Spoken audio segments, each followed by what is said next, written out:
Oke, assalamualaikum warahmatullahi wabarakatuh. Berjumpa lagi dengan saya pada mata kuliah Teknik Laboratorium Bimbingan Konseling pada pertemuan 2, yaitu Keterampilan dan Teknik Konseling.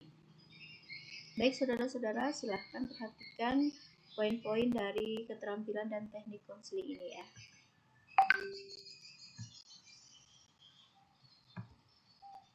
Oke.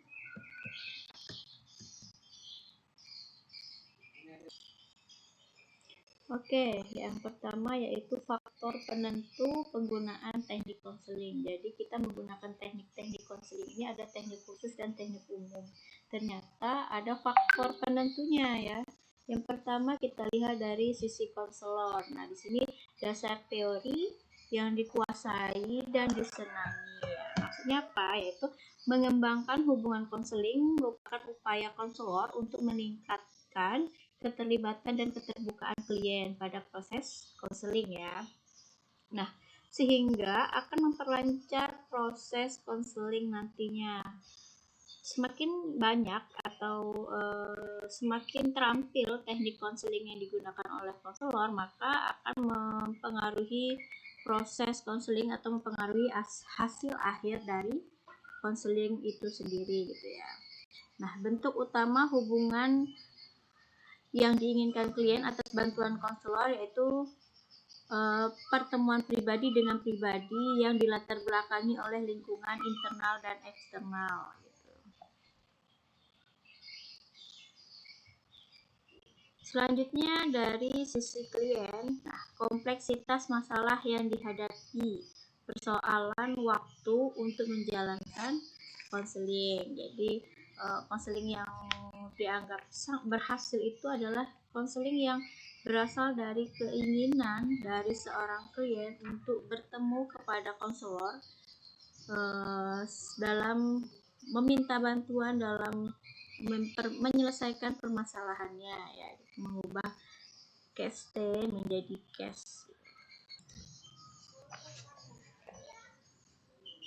Oke, hubungan konseling ini terjadi atas persetujuan bersama ya. Jadi kedua belah pihak bukan dipaksa, bukan konselor yang memaksa klien gitu ya. Jadi atas dasar persetujuan ya.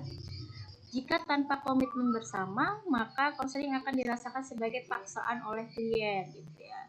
Jika klien merasa terpaksa, tentu jangankan diharapkan adanya keterbukaan dan keterlibatan klien dalam dialog konseling, malah klien menjadi tidak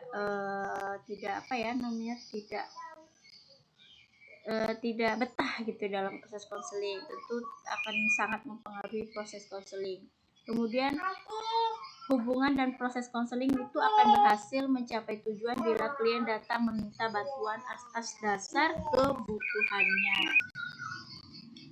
Oke, teknik konseling ini ada 3 jenis, yaitu pendekatan langsung, directed approach, kemudian pendekatan tidak langsung, non-directed, dan campuran, yaitu eclectic. Nah, kita bahas satu-satu ya, secara pintas dulu. Nah, apa sih itu pendekatan langsung, directive approach ya?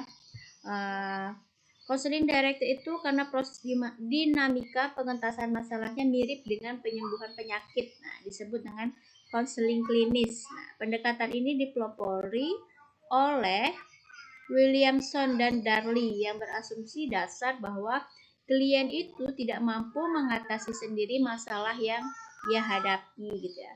Karena itu ya, klien membutuhkan bantuan dari orang lain yaitu konselor. Jadi inisiatif dan peranan utama pemecahan masalah itu lebih banyak di konselor. Jadi titik yang memberikan saran itu berada pada konselor gitu ya. Klien bersifat menerima perlakuan dan keputusan yang diberikan oleh konselor. Jadi keputusan itu diberikan oleh konselor, kemudian si klien itu menerima, mengikuti gitu ya. Nah, jadi konseling directive ini sering juga disebut dengan konseling yang beraliran behavioristik ya, karena berorientasi pada pengubahan tingkah laku secara langsung ya. Karena itu juga pemecahan masalahnya didasari dengan hasil diagnosis gitu. Selanjutnya ini pendekatan tidak langsung atau non-directive approach ya. Merupakan upaya bantuan pemecahan masalah yang berpusat pada klien. Jadi kalau yang direktif tadi berpusat pada konselor yang sangat aktif, yang lebih aktif, sedangkan klien itu menerima dan menjalankannya. Kemudian kalau yang non-directive ini berpusat pada klien gitu ya. Jadi si konselor itu lebih banyak mendengarkan gitu ya. Nah, konseling non-directive ini juga disebut dengan client center therapy. Client center therapy gitu ya, berpusat pada klien. Yaitu pendekatan yang dipelopori oleh Carl Rogers. Nah, dari pendekatan ini, klien diberikan kesempatan mengemukakan persoalan yang ia hadapi, bagaimana kondisinya saat ini, bagaimana perasaannya, dan pikirannya secara bebas. Pendekatan ini berasumsi dasar bahwa seseorang yang punya masalah pada dasarnya punya potensi dan mampu menyelesaikan masalahnya sendiri. Ya. Tapi karena hambatan, potensi dan kemampuannya itu tidak bisa berkembang. Jadi intinya konselor itu sebagai fasilitator ya, fasilitator untuk mengembangkan potensi yang dimiliki klien untuk dapat memecahkan permasalahannya itu sendiri gitu ya. Selanjutnya yaitu pendekatan eklektik. Ini pendekatan eklektik ini apa ya? Jadi konseling direktif dan non direktif itu beda banget, masing-masing terdiri dari kutub yang berlawanan. Nah, kalau dari kutub satu dengan yang lain ditarik garis, maka terbentuklah garis kontinum. Garis kontinum konseling direktif dan direktif, di atas garis tersebut terbentang kemungkinan gerak pengembangan berbagai modifikasi ya. Jadi ini campuran ya antara direktif dan non direktif. Jadi kebanyakan di antara mereka bersifat eklektik yang mengambil kebaikan dari dua pendekatan atau beberapa teori yang ada sesuai dengan permasalahan klien yang sedang dialami ya. Jadi eklektik itu intinya gabungan ya. Nah, ini ada penjelasan yang seperti yang saya jelaskan tadi. Kalau direktif itu pendirinya Williamson, konselor center, jadi berpusat pada konselor. Kemudian konselor itu aktif, lebih mendominasi seluruh interaksi dengan klien, mengarahkan, membimbing, mempengaruhi, memberikan hal-hal yang diperlukan oleh klien, pemberian nasihat, dorongan, saran, dan bujukan. Apa yang dilakukan klien lebih bersifat pasif, tidak punya pengertian atau insight sama sekali dalam menghadapi masalahnya, tidak bisa menciptakan hubungan dengan konselor, ya, tertutup terhadap masalahnya, kemudian cenderung menerima. Motivasinya rendah karena ia hanya menerima keputusan atau saran dari konselor saja gitu ya. Kita lihat non direktif. Nah, ini tokohnya Carl Rogers ya, berpusat pada klien. Konselor hanya sebagai fasilitator, pendengar, memberi dorongan pada klien ya. Kemudian klien itu bertanggung jawab penuh atas proses terapi dan perkembangan dirinya sendiri ya. Nah, 3 ciri konselor yaitu empati, acceptance, positive regard, konsekuensi, dan genuineness gitu ya. Utamanya yaitu sikap dan perilaku konselor dibanding pengetahuan teori ataupun teknik-teknik konseling yang dikuasai. Fokus yaitu memberikan kebebasan bagi klien untuk menentukan tujuan dan goal masing-masing. Jadi kita memberikan kesempatan, kepercayaan penuh terhadap klien untuk dapat mengambil keputusannya masing-masing dan bertanggung jawab terhadap keputusan yang telah ia ambil. Gitu ya. Waktunya lebih lama kalau kita menggunakan non-direktif. Nah, kalau eklektif ini kan campuran ya, tidak menggunakan single teori, jadi menggunakan bisa kolaborasi beberapa teori, gabungan dari beberapa teori, modifikasi teori gitu ya, integrasi dari teori dan teknik gitu ya. Kemudian tujuan utamanya itu tentu saja untuk mengefisien, efektif, dan applicable. Nah, di sini kita bahas 3M, keterampilan dasar pada konseling. Nah, di sini 3M itu apa sih, Bu? 3M itu mendengar, memperhatikan, memahami, merespon secara tepat dan positif gitu ya.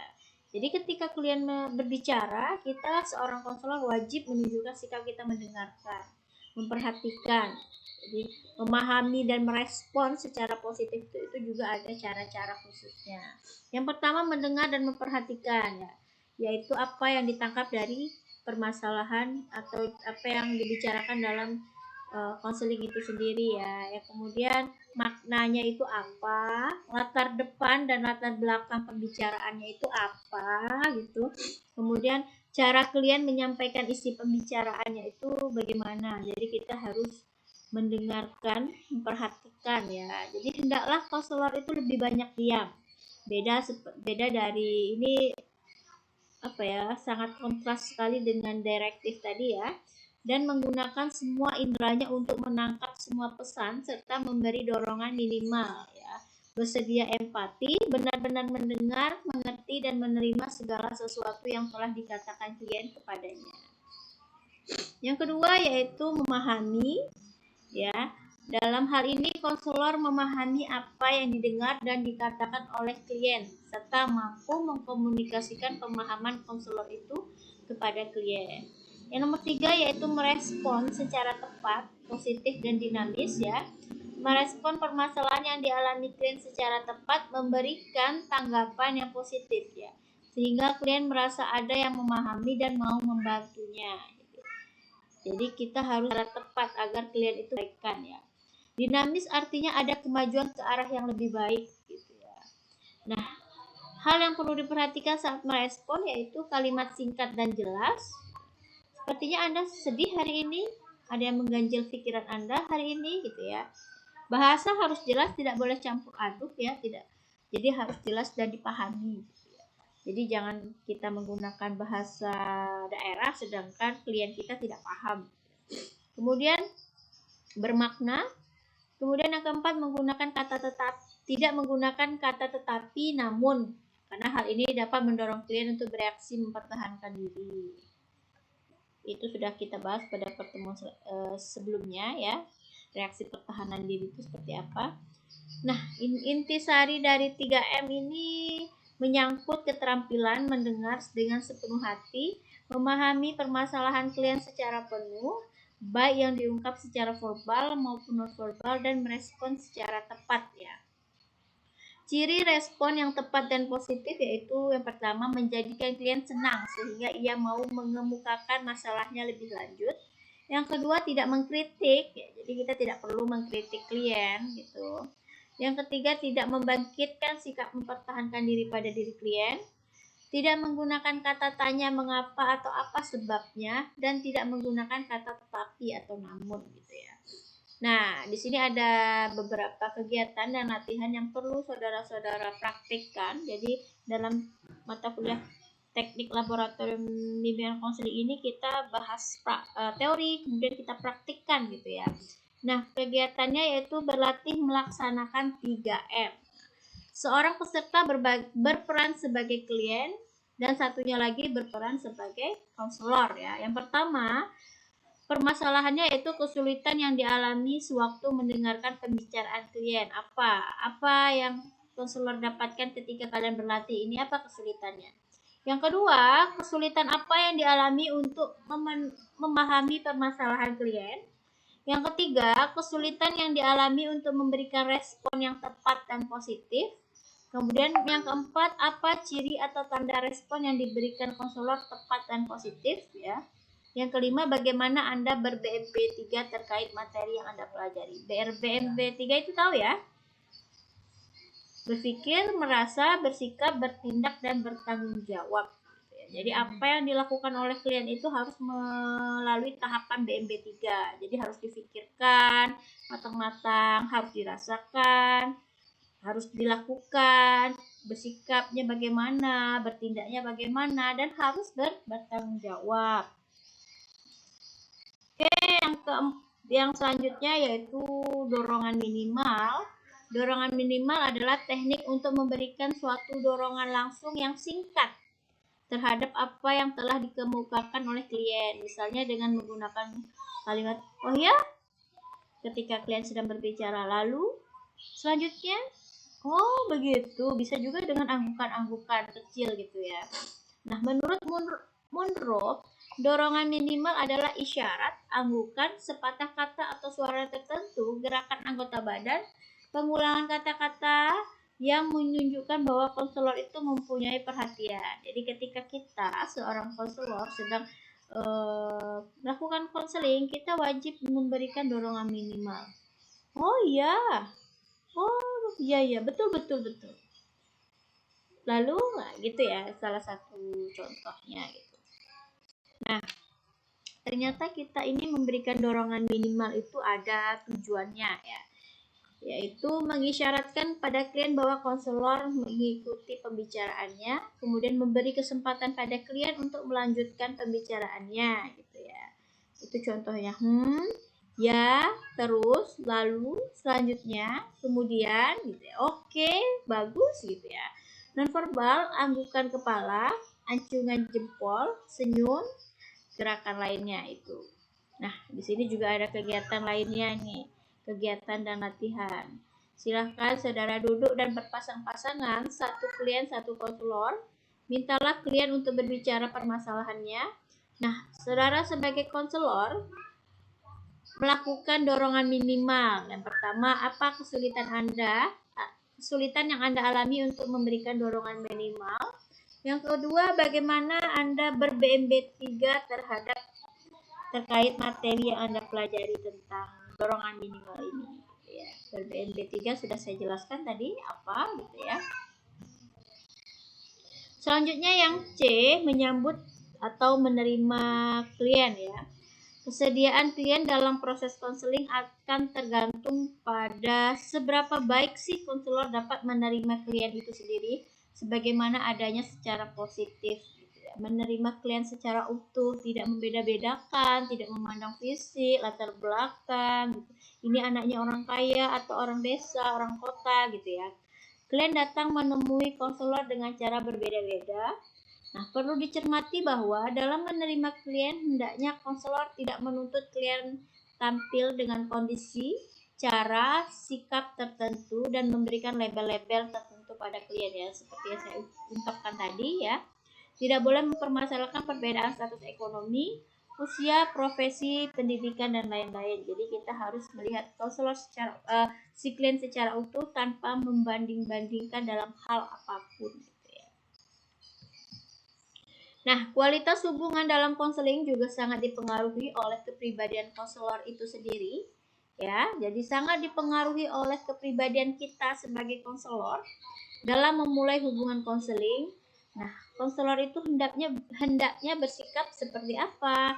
Yang pertama luas ya, selanjutnya hangat, kemudian dapat menerima orang lain, terbuka, menghargai orang lain, tidak mau menang sendiri, penuh perhatian, bijaksana gitu ya.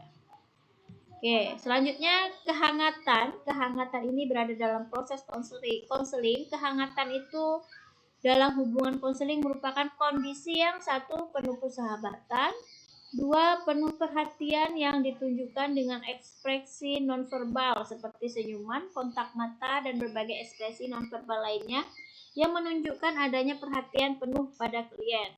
Jadi kehangatan itu sangat mempengaruhi keterbukaan diri pada klien. Jadi ketika konselornya itu hangat menanggapi klien, tentu ia akan lebih terbuka, ia akan lebih betah gitu dalam proses konseling gitu ya. Nah, ini ada intisari materi kehangatan ya, yaitu untuk meningkatkan kesadaran terhadap diri klien, konselor sepatutnya berani mengungkapkan dirinya dengan apa adanya secara akrab dan bersahabat. Kemudian konselor menunjukkan itikat baik dalam upaya memfasilitasi kebutuhan klien dalam proses konseling. Yang selanjutnya yaitu sikap hangat itu dapat berupa senyum, sopan santun, keramah tamahan ya, yang ditujukan konselor kepada klien dilakukan dengan sewajarnya dan tidak dibuat-buat. Jadi silahkan lakukan sewajarnya saja yang menunjukkan bahwa klien itu dihargai, diperhatikan ya, dan tidak dibuat-buat sehingga si klien itu bisa merasa ilfil atau merasa konselor ini berlebihan. Nah, Selanjutnya materi bisa kalian lihat atau bisa kalian tonton di tayangan selanjutnya ya, karena berbeda gitu ya. Silahkan dipahami, silahkan dikerjakan tugas-tugasnya. Wassalamualaikum warahmatullahi wabarakatuh.